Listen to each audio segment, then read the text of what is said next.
We begin with the blockbuster testimony on Capitol Hill, the most anticipated hearing in many years here.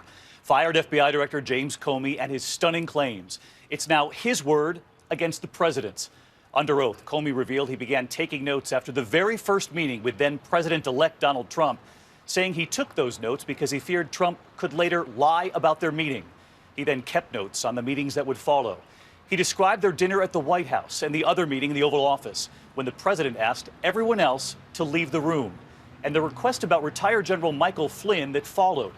We begin with ABC senior justice correspondent Pierre Thomas leading us off. Today, with the eyes of the nation upon him, former FBI Director James Comey emerged from seclusion to tell his story. Director Comey, you're now under oath. In his first public appearance since being fired by President Trump, Comey describes his reaction to his abrupt dismissal. The shifting explanations confused me and increasingly concerned me. He had repeatedly told me I was doing a great job and he hoped I would stay. Comey accused the White House of smearing his name. The administration then chose to defame me and, more importantly, the FBI by saying that the organization was in disarray, that it was poorly led, that the workforce had lost confidence in its leader. Those were lies, plain and simple. Comey describes his growing unease with the president, starting with their first one-on-one meeting at Trump Tower. As soon as it was over, Comey got into his FBI vehicle parked outside and began taking notes on his laptop. What was it about that meeting that led you to determine that you needed to start putting down a written record? A combination of things. I think the circumstances, the subject matter, and the person I was interacting with. I was honestly concerned that he might lie about the nature of our meeting, and so I thought it really important to document. From Comey's perspective, his one-on-one interactions with the president only grew more troublesome. Oh, and there's James. Will you please? He's become more famous than me.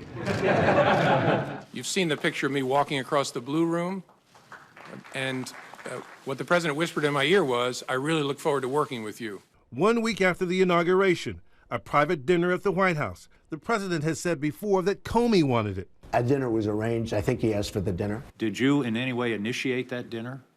No. He called me at my desk at lunchtime and asked me, was I free for dinner that night? And he said, how about 6:30? And I said, whatever works for you, sir. And then I hung up and had to call my wife and break a date with her. I was supposed to take her out to dinner that night. That's one of the all-time great excuses for breaking a date. Yeah. In retrospect, I love spending time with my wife. I wish I'd been there that night. It was at that dinner that Comey claims the president told him, "I need loyalty. I expect loyalty." Comey said he promised only to be honest. The president said, honest loyalty, that's where they left it. And then what was to Comey the most disturbing interaction of all, a February 14th meeting in the Oval Office with Comey, the president, and his top advisors. At the end, the president tells Comey to stay, ordering everyone else out of the room, including Attorney General Jeff Sessions and Jared Kushner. My impression was something big is about to happen. I need to remember every single word that is spoken. My sense was the Attorney General knew he shouldn't be leaving, which is why he was lingering. And I don't know Mr. Kushner well, but I think he picked up on the same thing. And so I knew something was about to happen that I needed to pay very close attention to. When they were alone, Comey claims the president asked him to back off the investigation into fired National Security Advisor Michael Flynn, saying he is a good guy and has been through a lot. I hope you can let this go. Senators on both sides asked about that wording, the president saying, I hope you can let this go. I took it as a direction. Right. I mean, this is the President of the United States with me alone saying, I hope this. I took it as this is what he wants me to do. Now, I didn't obey that, but that's the way I took it. But why didn't you stop and say, Mr. President, this is wrong. I cannot discuss this with you? It's a great question. Maybe if I were stronger, I would have. I was so stunned by the conversation that I just took it in. Look, I've seen the tweet about tapes. Lordy, I hope there are tapes. 3 months later, Comey was fired. He says he quickly wanted to get his side of the story out, and he planned to use those detailed memos of his one-on-one conversations with Trump. I asked a friend of mine to share the content of the memo with a reporter. Didn't do it myself for a variety of reasons, but I asked him to because I thought that might prompt the appointment of a special counsel. Do you believe this will rise to the obstruction of justice? I don't know. That's Bob Mueller's job to sort that out.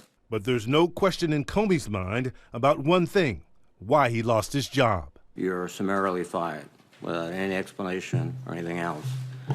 Well, there was an explanation. I just don't buy it. It's my judgment that I was fired because of the Russia investigation. I was fired in some way to change, or the endeavor was to change the way the Russia investigation was being conducted.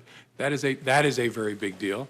Pierre Thomas with us live here at the Capitol tonight. And Pierre, James Comey revealed today that he has given those memos now, those notes about his private meetings with the president over to special counsel Robert Mueller. Does that mean Mueller is now investigating the nature of those meetings? David, all we know is that Mueller has the memos and is assessing them. But Comey was truly trying to make the case that Mueller should investigate the circumstances of the encounters with the president to determine if a crime was committed. David? Pierre Thomas leading us off tonight. Pierre, thank you.